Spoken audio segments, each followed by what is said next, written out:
Oke, Assalamualaikum warahmatullahi wabarakatuh. Para pemirsa Detik Sumsel, luar biasa.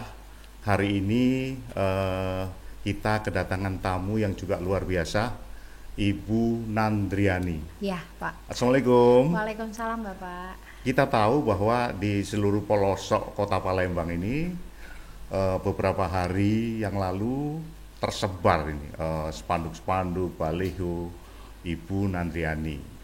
Ibu kita menata ibu kota. Lah ini kemudian sosoknya ini kita undang dan syukur alhamdulillah ini yang pertama Bu ya podcast ya. Yang pertama podcast saya. Pak. Iya luar biasa, terima kasih. Bu, langsung aja saya ingin tanya, nama Ibu Nandriani tiba-tiba muncul ya di baliho yang tersebar ini. Ini apa terkait dengan Pilwako Palembang kira-kira Bu?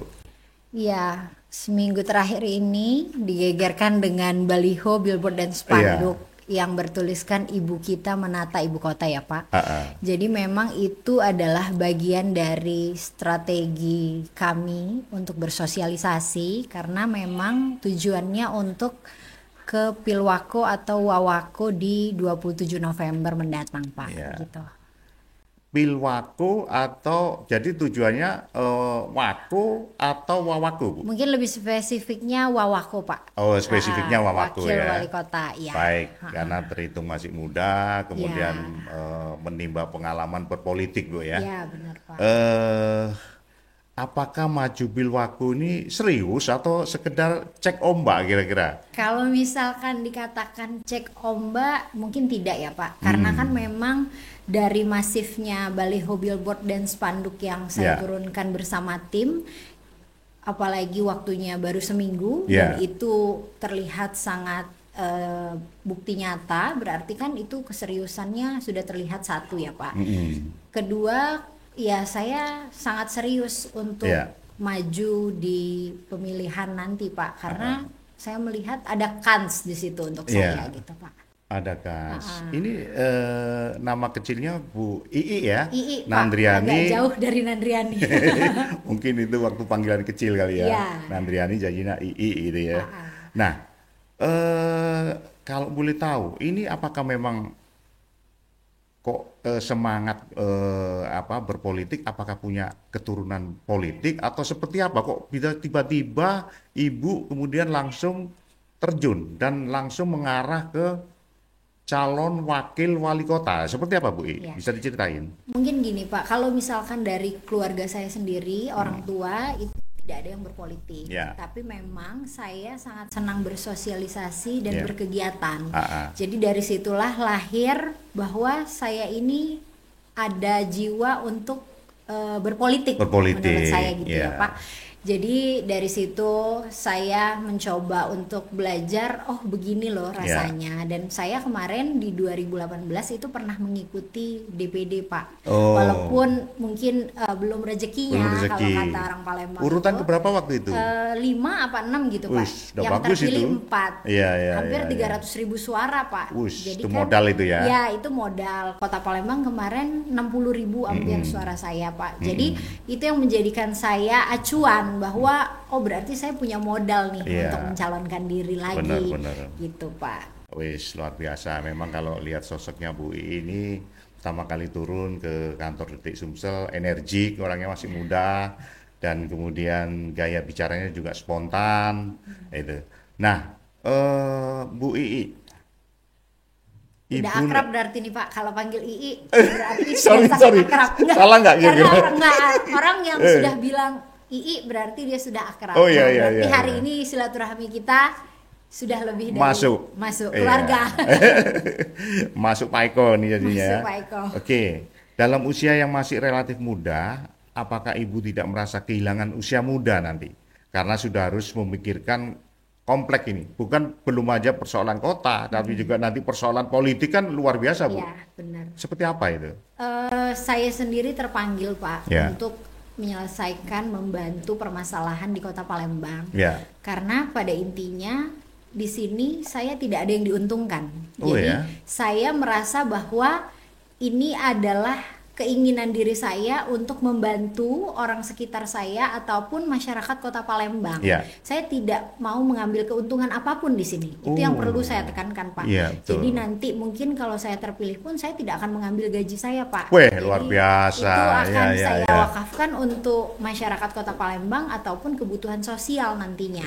Jadi memang saya ingin mewakafkan masa muda saya untuk kepentingan orang banyak. Insya Allah itu dapat diterima, Pak. Karena walaupun masih muda, itu bukan menjadikan beban saya mau maju, terus misalkan alhamdulillah terpilih, nanti masa mudanya jadi malah terbebani. Jadi insya Allah saya tidak sedikit pun terbesit itu, Pak. Jadi saya hanya ingin membantu orang banyak. Dan juga saya ingin berguna buat orang banyak. Gitu ini Pak. Luar biasa loh ini. Jadi pertama kali nyalon wakil wali kota sudah berpikiran mewakafkan diri. Kemudian malah lebih praktisnya lagi gajinya nanti akan diserahkan ke yang berhak. Ini sangat luar biasa ini. Saya kira ini adalah sebuah niat baik dari Bu Nandriani atau nama kecilnya Bu Ii. Ibu Nandriani menata ibu kota. Ini sesuatu banget nih, sesuatu yang baru ini. Bisa dijelasin nemu dari mana kata-kata ini atau seperti apa ini, Bu? Jadi Pak, sebelum kami turun baliho, billboard dan spanduk, itu kan kami memang punya tim ya Pak dari pusat yang membantu kami kira-kira akan seperti apa nih tagline yang akan kita bawa. Jadi kalau kalimat menata itu kan biasanya identik dengan seorang perempuan. Jadi sesuatu yang ditata itu biasanya perempuan yang melakukannya.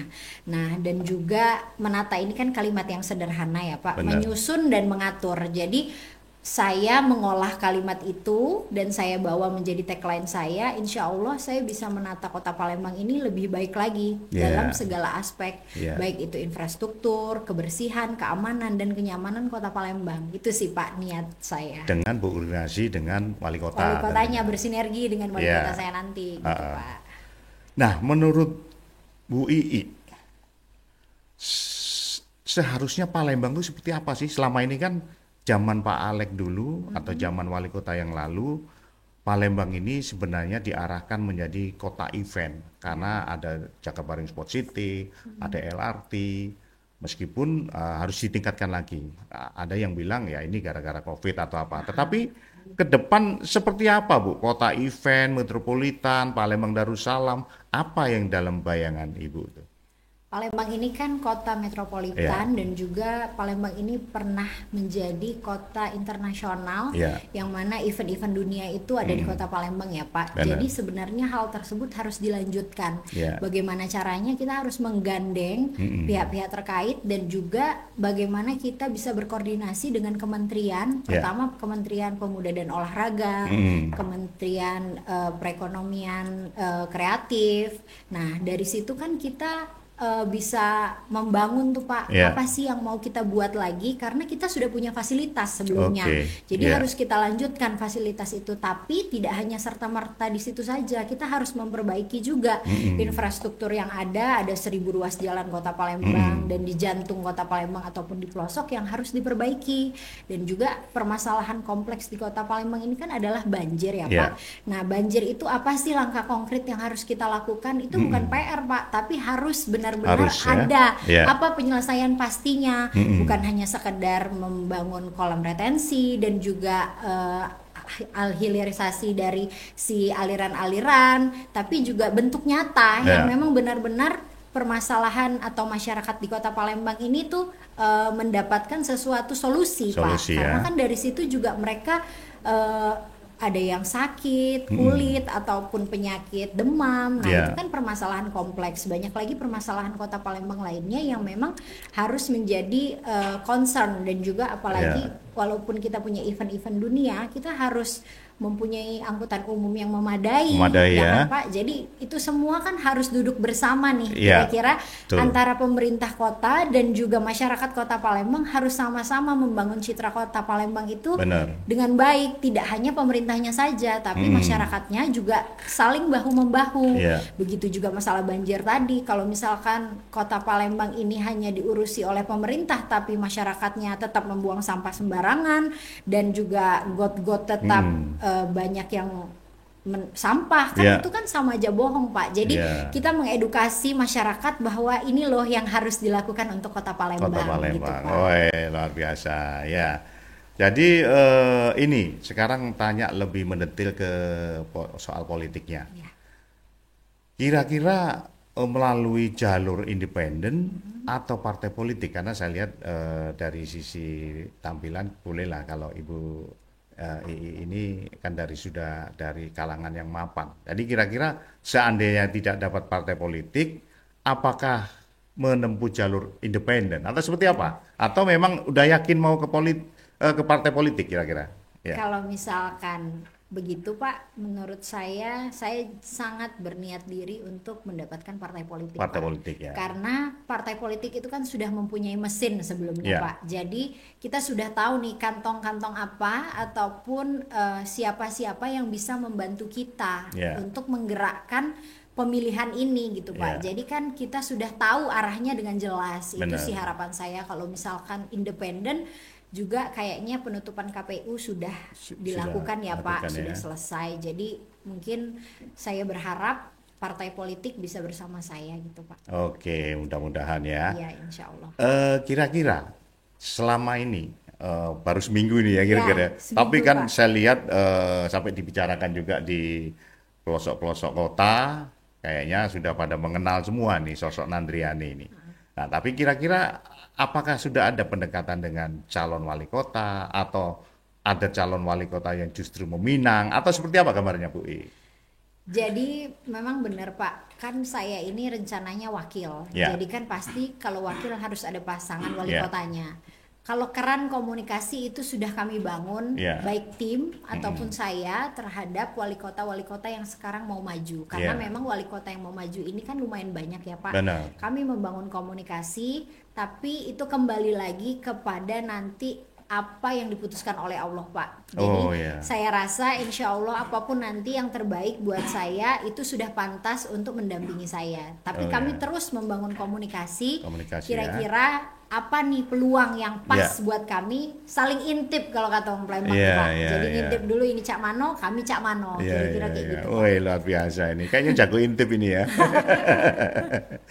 Ya, terus apa pesan untuk masyarakat Palembang menghadapi pilkada ini, khususnya Bu, bagi kalangan perempuan? Ya, kalau perempuan ini Pak identik dengan sesuatu yang bisa mengcounter atau kira-kira menurut bahasa kita itu meracuni baik suaminya, anaknya ataupun keluarganya, karena perempuan itu kan dia mempunyai peran besar ya Pak. Jadi menurut saya hati emak-emak apalagi itu harus diambil. Jadi untuk nanti 27 November mendatang saya berharap semua kalangan masyarakat baik untuk pemilihan Sumsel ataupun kabupaten kota dan kota Palembang itu kita bisa sama-sama untuk memilih secara cerdas. Benar. Jadi sekarang ini tidak hanya melihat siapa orangnya, tapi kira-kira kemampuan apa, serta orang ini benar-benar tidak mau melakukan dirinya itu untuk kepentingan orang banyak. Ya, jadi saya berharap bisa sama-sama untuk serentak nanti pemilihan itu bisa sama-sama kita memilih dengan cerdas Pak. Jadi pilih dengan cerdas. Pilih dengan cerdas. Oh ini nih pilihan kita, bukan hanya sekedar rame-rame ikut. Oh saya mau pilih ini dong, ini enggak. Jadi kita sudah tahu. Gara-gara sembako ya kan. Jadi kita sudah tahu Pak siapa yang mau kita pilih itu dengan hati nurani. Oh ini menurut kami pantas. Apalagi Gen Z zaman sekarang itu sudah pintar-pintar Pak. Mereka lebih kritis daripada orang. Kan? Mereka sudah bisa komen bahwa ini begini, ini begini. Jadi nanti 27 November serentak insya Allah semua kondusif, semua baik, dengan sama-sama masyarakat Kota Palembang itu memilih dengan pintar dan cerdas. Satu lagi. Apa kata-kata mutiara atau kata-kata motivasi dari Ibu Nandriani, ibu kita, untuk kalangan muda? Silakan Bu. Ya, kalau misalkan buat anak-anak muda, kita harus terus belajar karena pengalaman terbaik kita adalah belajar dan bertemu dengan orang lain. Itu adalah pengalaman terbaik. Jadi kita tidak serta-merta belajar di depan laptop, buku atau iPad, tapi kita harus bertemu dengan banyak orang sebanyak mungkin dan dari situ akan mendapatkan pelajaran yang sangat berharga gitu Pak. Wah, luar biasa. Jadi itu tadi obrolan kita podcast sisa dengan Ibu Nandriani. Ini sangat luar biasa. Jadi kita masyarakat Palembang, khususnya pemirsa Detik Sumsel, bisa mengenal lagi sosok Ibu Nandriani. Terima kasih. Wassalamualaikum warahmatullahi wabarakatuh. Terima kasih banyak Pak Hadi.